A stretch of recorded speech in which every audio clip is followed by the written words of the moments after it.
in sports, sometimes there's great comeback stories that you didn't think could happen, like the Detroit Tigers in 2003 having 119 losses, the worst in American League history, up to 2024 when the White Sox beat them with more losses.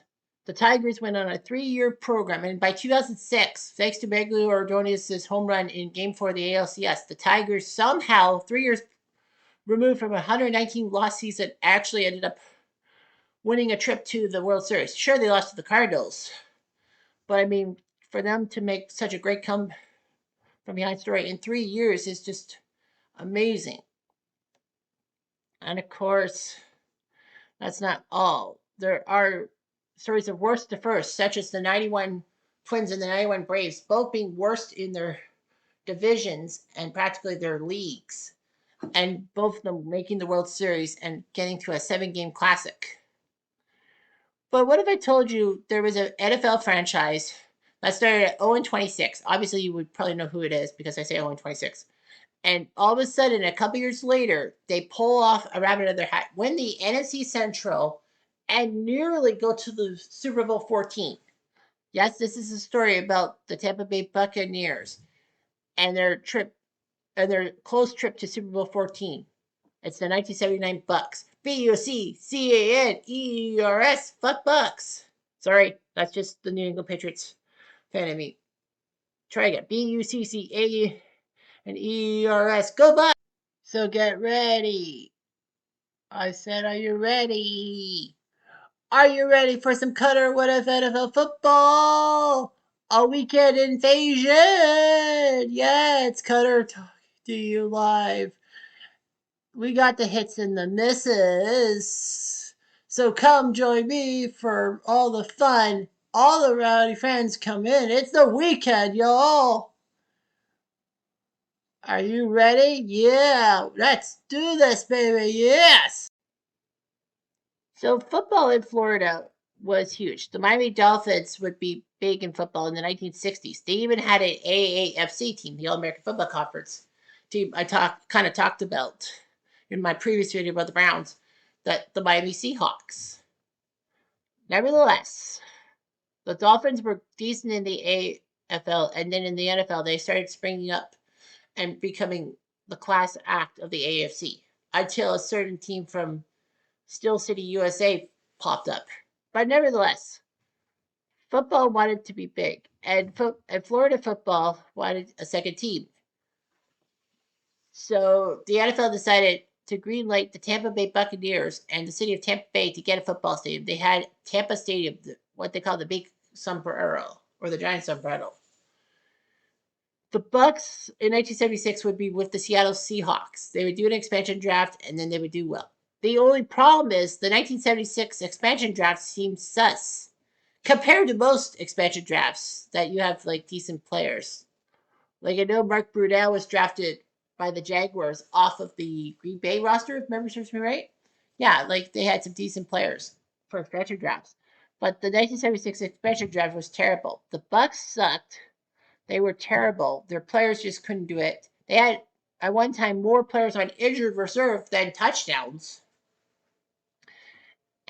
And Tampa brought John McKay from USC, who was a legend in college football at USC, in, and basically he made some quotes such as, "We didn't run, we didn't tackle, otherwise we played a good game." And when asked about his team's execution, he said, "I'm all for it." There was a plane crash quote he said too, but I'm not gonna say it because I don't think that is in the proper context. So anyhow, the Bucs were terrible. They couldn't win one expansion game. So Tampa was actually the AFC for the 76 season, and the Seahawks in the NFC, which is kind of weird. The NFL made a rule that Tampa would play in the AFC for 1976, and then play all the AFC teams, and well, the 13 other AFC teams and the Seattle Seahawks, their expansion cousins. Tampa would go to the NFC and play all the NFC teams and Seattle, who moved to the AFC. That was the setup. And Tampa would stay in the NFC and Seattle would go to the AFC for good. So that's what happened. Tampa just had terrible. Steve Spurrier, who was supposed to be this hot stuff quarterback from the University of Florida, he was nothing. He was better as the punter. The team went through a lot of quarterbacks, went through all these players and all that. Doug Williams had problems. But nevertheless, Tampa persevered. And on a cold December day in New Orleans at the Superdome, they shocked the world and took out the New Orleans Saints on the road. And that actually cost Hank Stram his job with the Saints. The next week, Tampa would host the Cardinals and beat them, and they end up 2-12 from an 0-14 season. Expansion teams don't expect to go 0-14 or 0-16 now, or 0-17 nowadays, but that's what happened. So Tampa kept carrying, and then had that famous 1979 season.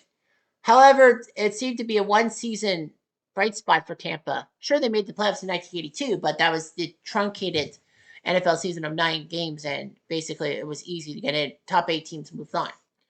Nevertheless, Tampa tried their best, but unfortunately, Hugh Culverhouse, their basically penny pitching owner, would practically ruin contracts and all of that. And people didn't want to play for them. Bo Jackson didn't want to play. He was the Heisman Trophy winner.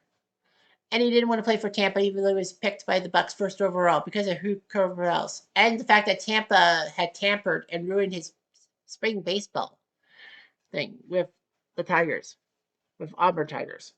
So anyway, Tampa were a laughing stock. Sure, Freddie Testaverde was a decent quarterback, but so was Steve Young. But Tampa was too impatient with Steve Young and traded him to San Francisco, and the rest is fucking history. So practically Tampa would be just also rants. Sure, they drafted well with Warren Sapp and Derek Brooks, but Tampa was just an afterthought for much of the 90s, even too. By the early 2000s, with John Gruden as the coach, they did well and made it to the Super Bowl in 2003 against Gruden's former team, the Oakland Raiders. The Bucs would use their powerful defense. They were more of a defense-first team. No disrespect to Brad Johnson, who was a pretty good quarterback. But yeah, Tampa used their defense, 5 interceptions of Rich Gannon. It would have been harder if Oakland had not had changed their offensive look, realizing maybe Gruden knows what we're going to throw and all that. And Gruden did. Oakland didn't change their playbook.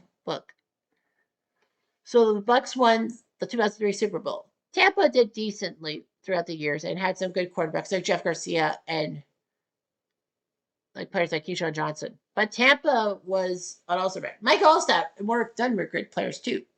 But Tampa hit the jackpot when Tom Brady came out of retirement to play for the Bucs, and he brought Rob Gronkowski. First season with the Bucs, guess what? Tampa goes to the Super Bowl 2021, and Tampa made history as the first team to play in a Super Bowl in their own stadium. Not just win it. Well, they did win over Kansas City, and I stupidly picked against Tom Brady, which I usually don't do. But the fact is, Tampa has won a Super Bowl the past few years. So let's take a look at the 1979 Bucs in their fourth season of existence and how they somehow defied expectations. So let's look at the 1979 Tampa Bay Bucs. It's their fourth season at Tampa Stadium, known as the Big Sombrero. Hugh Culverhouse, the penny pincher at owner. John McKay, still head coach. All that. Tampa only won 7 games in their first 3 seasons, including 0, 2, and then 5. The Bucs improved again. They got to 10 wins and were the NFC Central champions. They picked up Doug Williams, who was healthy and good quarterback in his first real season. Ricky Bell got 1,200 plus rushing yards. Remember, Ricky Bell died, was it 1984 from disease? I can't remember. I know he was. Yeah, November 1984. It's so sad that he died at 29 years old. Only 29 years old. Tampa had the number 1 defense because they were building up their defense with the Selman brothers, Dewey, Leroy, and there was another Selman brother. I can't remember. But nevertheless, their starting defense gave up 14.8 points per game, which was pretty good. Yeah, they won the NFC Central in the final week in a rain-soaked game against Kansas City because, Tampa's playing on grass. It was hard and all that. Neil O'Donoghue hit a 19-yard field goal, and the Bucs won the game, and all that. That's one of the most famous rain soaked games ever. Nevertheless, in the offseason, in the NFL draft, they took Jerry Eckwood from Arkansas. So what? Chuck Fusina from Penn State, who was pretty good in college, terrible as a pro. And Dave Logan, who actually made a Pro Bowl. I don't think with the Bucs, but anyway, yeah. So anyway, they made some good stuff and all of that. Dave Logan would actually stick with the team and do quite well. So anyway, 79 roster had Doug Williams, their starting quarterback, Mike Gray from USC, who was under John McKay as quarterback, the backup Chuck Fusina, number 3. Ricky Bell, Jerry Eckwood was on that team. At halfback, at wide receiver, Morris Owens and John McKay Jr. Nepotism much? Tight ends were Jimmy Giles, the best tight end. Offensive lineman, Charlie Hanna, the brother of John Hanna, great player there. Dave Revis, Giorgiano was on that team. Leroy Selman with Dave Logan, Wally Chambers, Randy Crowder at defensive line. Linebackers, Dewey Selman and Rick Bonas and Aaron Brown. Defensive backs, Curtis Jordan, Danny Reese, Mike Washington, Cedric Brown. Neil Donahue, the catcher, Tom Blanchard, the punter. And Joe McKay was the head coach. John McKay said Tampa winning 9 games could happen and all that. They actually won the first 5 games of the season over Detroit, Baltimore, Green Bay, Rams, and Bears. So they were the last team to lose a game in the NFL. It was amazing and all that. Unfortunately, Tampa would lose a few games, but nevertheless, they put up 10 wins in that season. It was one of the best seasons around. I mean, they beat the Packers twice, they beat the Lions twice. They lost 3 games to Minnesota, Chicago, and San Francisco, and a lot of people thought they were going to lose the division, but they somehow pulled a rabbit out of their hat against Kansas City. It was really not the first shutout in franchise history. Yeah, and all that. So Tampa and Chicago both won 10 games that year, but the Bears, thanks to their 6-2 divisional mark over the Bears. Well, they split the 2 games between them, but yeah, the Bucs, because they had the better divisional record, won the tiebreak and got the 2 seed. The Bears did get to the wild card round as the 5 seed. In the divisional round at home against Philadelphia, who were a decent team of themselves, Kirk Gowdy and Hank Stram would call the Eagles Bucs games. A lot of people were shocked. It's like Kirk Gowdy on CBS. He's an NBC guy. Well, NBC let him go at the end of his contract, and CBS said, "We'll take this guy. Fuck you, NBC." So on a beautiful 12:30 afternoon day, Saturday day game, the Bucs would host the Eagles and narrowly win 24-17. Ricky Bell put up 142 rushing yards and 2 touchdowns. He ran the ball 38 times, which was a playoff record until John Regan's tied it in Super Bowl 17. It was a close game and all that. Ricky Bell touchdown run. Donahue got a 40-yard field goal. Ricky Bell made it 17-0 with a touchdown run. Then Jaworski to Charlie Smith for a touchdown. Field goal by Tony Franklin, the barefoot kicker. Williams to Giles for a touchdown, 24-10. Eagles scored a late touchdown, but it was too little too late.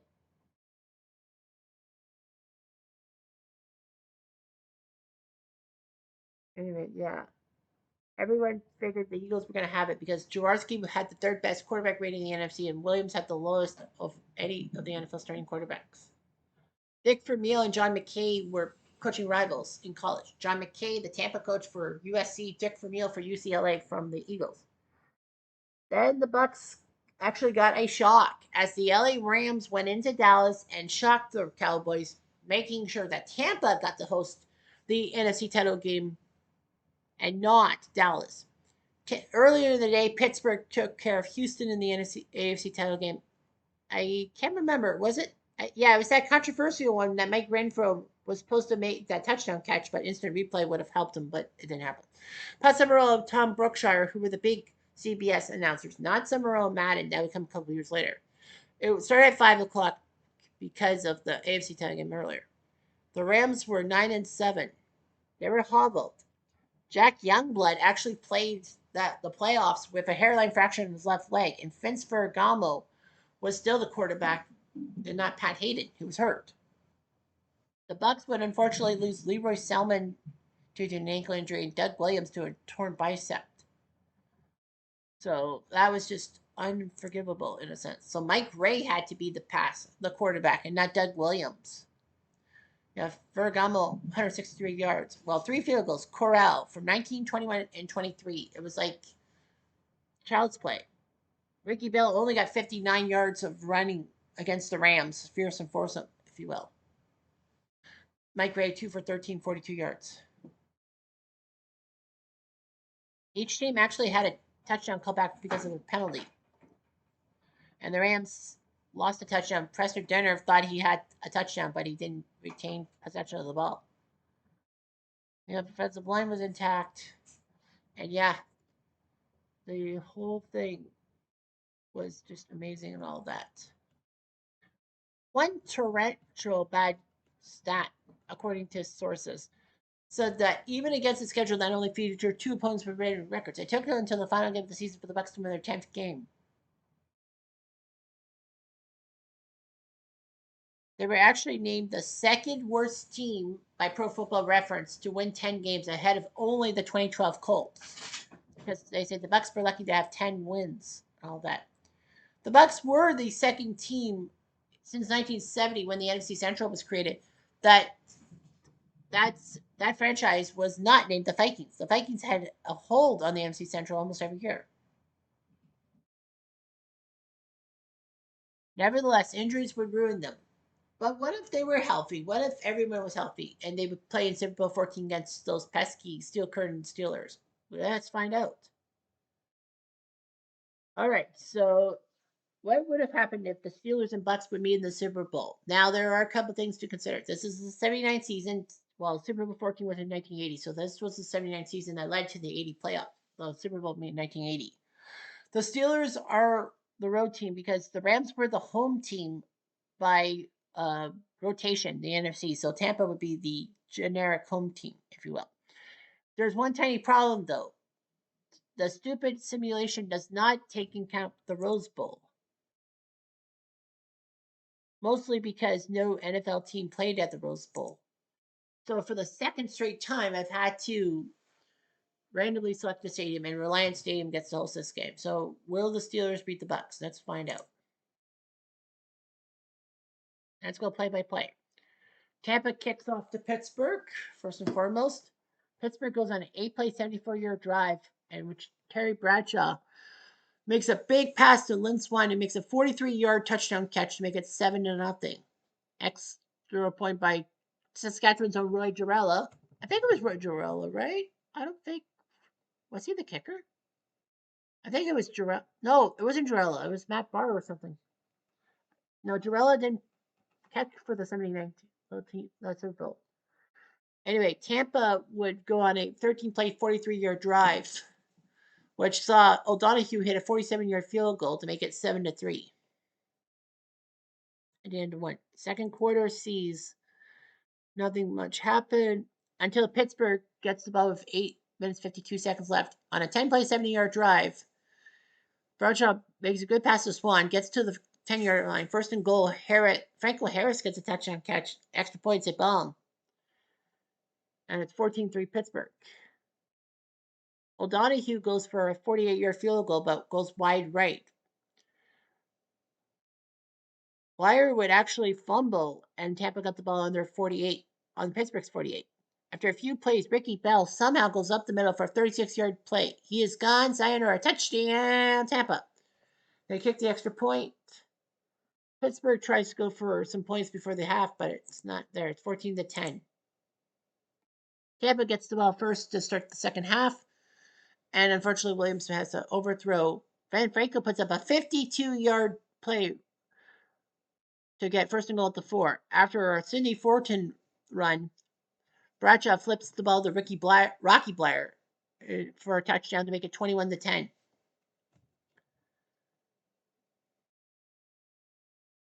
So Pittsburgh up 21-10 after 3 quarters. The fourth quarter, Tampa has to punt. Cedric Brown makes an interception for the Bucs off of uh, Bradshaw. Unfortunately, though, they couldn't get past their own 42. Tampa, with 4 minutes left, had a chance. Well, that unfortunately a couple of Tampa penalties would ruin them. Williams throws a late pass. It doesn't happen. And that was it. Pittsburgh wins 21-10. So no, Tampa would not have won the Super Bowl. They would have made it close. But yeah, the scoring play. Bradshaw from Swan. Barr with the kick. Yeah, Matt Barr was the kicker for Pittsburgh, not Jarello. Neil Donahue field goal made 7-3. Bradshaw to Harris for a touchdown. Ricky Bell made it 14-10. But in the third quarter, Bradshaw to Blair. Pittsburgh 19 first downs to Tampa's 15. Third downs, Pittsburgh 6 for 12, Tampa 4 for 15. 2 fourth down attempts by Tampa, and they failed. Rushing yards 154, 134 for Pittsburgh. Passing yards 185, 122. Pittsburgh had it that mark. Terry Bradshaw was named player of the game, as he should have. Franco Harris puts up 117 running with a touchdown. Ricky Bell 96 yards at a touchdown. He was close to 100 yards. Bradshaw 17 for 25, 213, 3 touchdowns on a pick. Williams 13 for 26, 142, nothing else. Cedric Brown made the only interception. O'Donoghue made from 47, missed from 48. So the Bucs would have fallen short. The Steelers still would have won the Super Bowl and made it look interesting. But hey, Tampa Bay, I mean, their fourth season getting to the Super Bowl as a franchise after they started 0-26, they were almost laughed out of the league, but they hung through it. Yeah, they lost the NFC title game to the Rams, who were lucky that Jack Youngblood could still play even though he had a broken leg. But hey, you know what? Don't take anything away from Tampa Bay. Their shit would hit the fan in the 80s and 90s, more so than not. So anyhow, I'm Jeff Diamond.